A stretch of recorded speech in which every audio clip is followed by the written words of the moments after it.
Welcome to the second installment of our announcements for week 7.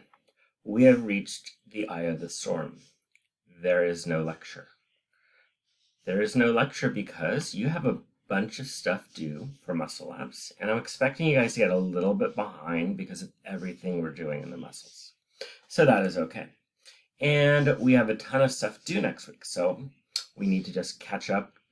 There's a good place for a lecture break here, so there's no lecture.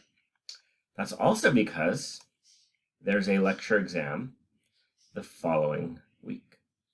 This lecture exam is on the axial skeleton, appendicular skeleton.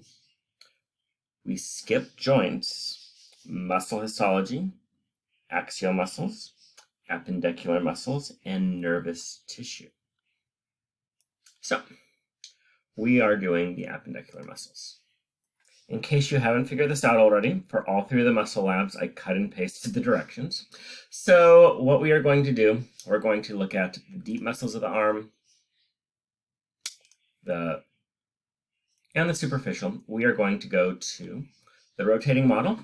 And this is sort of like a skewer or a rotating spit. I think it's really cool moving back and forth. I finally figured out how to turn the models, by the way. So it's sort of like going back and forth. It's really, really cool. Take a screenshot again, easiest muscle and the hardest. You've noticed that I have been commenting on the hardest muscles in here. And again, for the exam, for the lab exam, you only need the superficial lower arm muscles. They're not that great on this model. I might use a different model that has slightly better musculature, but it's only the superficial lower arm muscles. You have all the muscles here, all the muscles there. Then we're going to do the mouse over activities. Again, you're going to Dr. Carpenter's website. You're going to fill in the numbers and the structures on those pages. You're going to repeat for the thigh. You're going to find the posterior muscles. I'll probably use this model. And on this model, when you're rotating it, pay close attention to lateral, medial, anterior, and posterior. In the face-to-face class, that is what gives students the most trouble, figuring out which view it is. So pay close attention. I can flip these pictures around. Usually it's by accident. I didn't even do it maliciously. So pay attention to what the direction is on them. Then you're going to go over the mouse over page again, Dr. Carpenter's webpage. You're going to fill them in. And then lower leg, I'm not requiring you to do anything. Look at it. I will test you on the lower leg muscles. Look at Dr. Carpenter's website. There's no follow-up for this, but at least look at them. I figure you're tired of muscles. So for the pinning, we're doing the leg and the arm. There's actually written instructions for these two. And find the muscles, isolate them, pin them. Again, for these, I care more about you just finding the muscles and click movement, click origin, click insertion, see what they do. That's why I really want you to go to this website.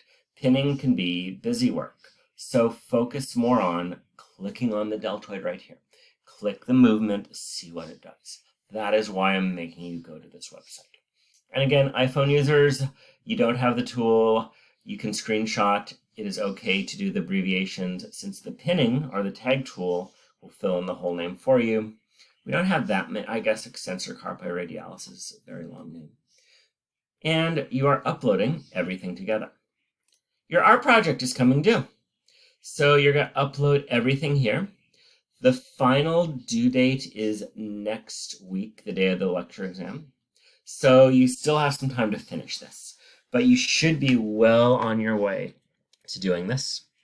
And remember, there's still things that are outstanding. There are the online activities for the origins, one of them, the insertions and the act of the muscles. And you have that discussion of striking a pose.